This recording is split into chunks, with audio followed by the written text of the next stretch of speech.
여러분 안녕하세요. 평화부동산입니다. 금일 말씀드릴 내용은 오래된 단독주택 매수 시 주의사항입니다. 오래된 단독주택을 매수할 경우에는 먼저 공적 정보를 확인해야 되겠죠. 등기사항 전부증명서를 확인해야 되겠죠. 단독주택이기 때문에 건물 등기부와 토지 등기부 두 개가 있겠죠.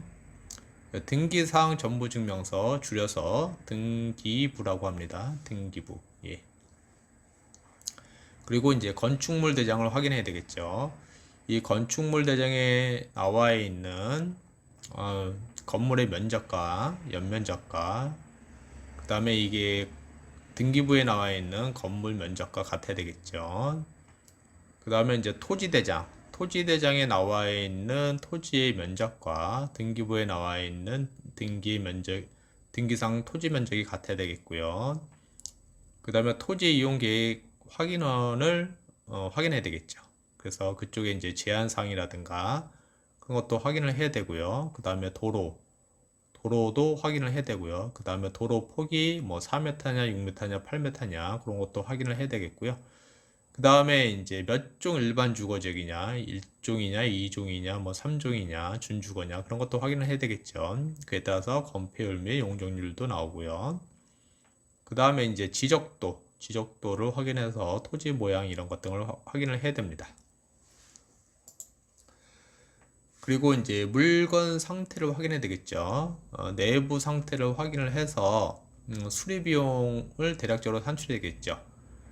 리모델링을 한다거나 아니면 또 간단하게 수리를 한다거나 그 다음에 뭐 허물고 새로 짓는다던가 이럴 때 이제 신축할 경우에는 또 가설계도 한번 떠봐야 되겠죠. 그래서 대략적으로 수리 비용이 얼마 정도 드는지 요것을 이제 확인을 해야 됩니다. 그 다음에 이제 도로가 사도인지 현황도로인지 국가도로인지 여부도 확인을 해야 되고요. 신축 시 도로 사용 승낙서가 필요한지도 확인을 해야 됩니다. 여기는 은평구니까 은평구청에 확인하면 되고요. 각 지자체에 확인하면 됩니다. 근데 통상 사도나 현황도로라고 하더라도 그게 도로로 사용하고 있으면은 도로 사용 승낙서는 필요 없는 것으로 그렇게 확인이 되실 겁니다.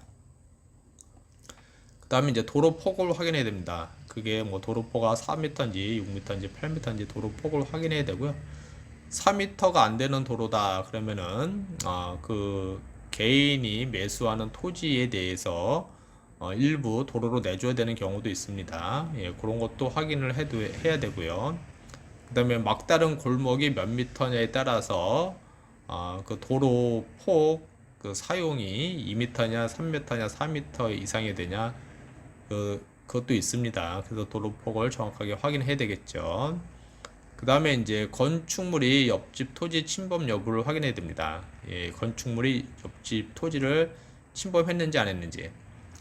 네이버나 다음 지도에서 지적 편집도를 확인을 해보고, 이거 지적 편집도 네이버나 다음의 지적 편집도가 이제 거기 보면은 이제 건축물이 이제 모양이라든가 그런 게 있는데 이거는 이제 정확한 건 아닙니다. 예, 이거 네이버나 다음 지적 편집도는 이제 정확한 건 아니고요. 그냥 참고적으로만 보시면 됩니다. 예, 정확한 건 아니기 때문에 참고적으로만 보시고요. 그 다음에 이제 건축물.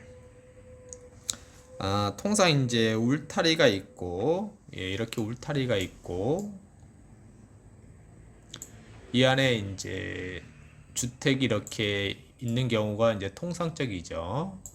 그런데 이제 오래된 단독주택 같은 경우는 이제 뭐 그렇게 돼 있는 경우도 있지만 그렇게 안 돼 있는 경우도 있습니다. 예, 이렇게 있으면은 경계선에 이렇게 주택이 이렇게 있을 수도 있습니다. 예, 그래서 이 담장이 없는 거죠. 예, 담장이 없고 주택만 있고 그 다음에 이제 울타리 있고 또 옆에 있대 옆집이 있고 이럴 수가 있습니다. 이렇게 여기도 울타리가 없고 그냥 이렇게 경계선으로 돼 있고. 예. 그래서 이제 이런 경우에는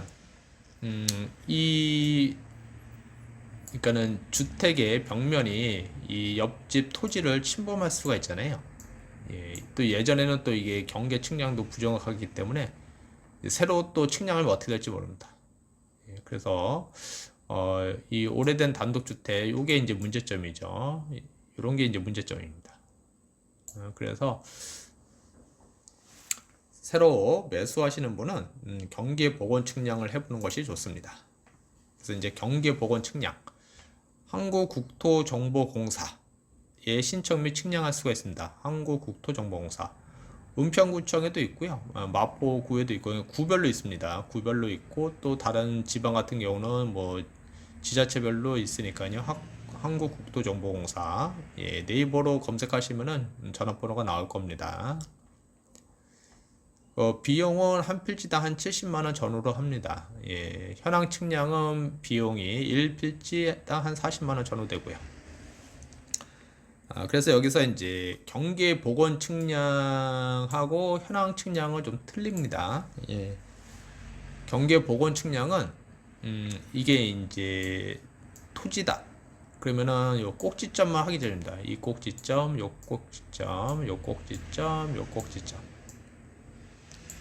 그래서 이 꼭지점을 연결하면은 이제 경계가 되잖아요. 그래서 이렇게 측량하는 거고, 이제 현황 측량은 만약에 이제 이렇게 주택이 넘어갔다. 그러면은 이 넘어간 부분을 측량하는 겁니다. 이 넘어간 부분을 측량을 해서 얼마나 넘어갔고 그거를 이제 측량하는 겁니다. 요게 이제 현황 측량이고요. 요거 이제 꼭지점 측량은 경계 복원 측량이고. 그래서 이제 현황 측량을 안 했더라도 이 경계 복원 측량만 해도 여기 이제 토지 모양이 나오잖아요. 만약에 이렇게 넘어갔다 그러면은 이 경계선이 나오니까 이게 넘어갔는지 안 넘어갔는지 확인할 수가 있죠. 그래서 요거는 이제 이 토지를 매도한다 그러면 매도자가 신청을 하고요. 매수자가 한다 그러면 통상 이제 갑갑한 사람이 우물 판다고 매수자가 하면은 매도자의 위임장이 필요합니다. 위임장 양식은 한국국토정보공사 홈페이지에 있습니다. 그리고 요 경우에는 현황 측량이요. 현황 측량 같은 경우에는 이 건물이 얼마나 넘어갔냐 요거 이제 현황을 측량하는 거잖아요. 그럼 이 넘어간 거에 대해서 이제 측량을 해야 되니까 이 인접 토지의 소유자의 동의서가 필요합니다. 그게 이제 틀리죠. 그래서 이렇게 됩니다. 그래서 여기 뭐 이거 매수하면서 여기 동의서까지 받을 필요 없잖아요. 그래서 이제 통상 경계 복원 측량을 하는 거죠.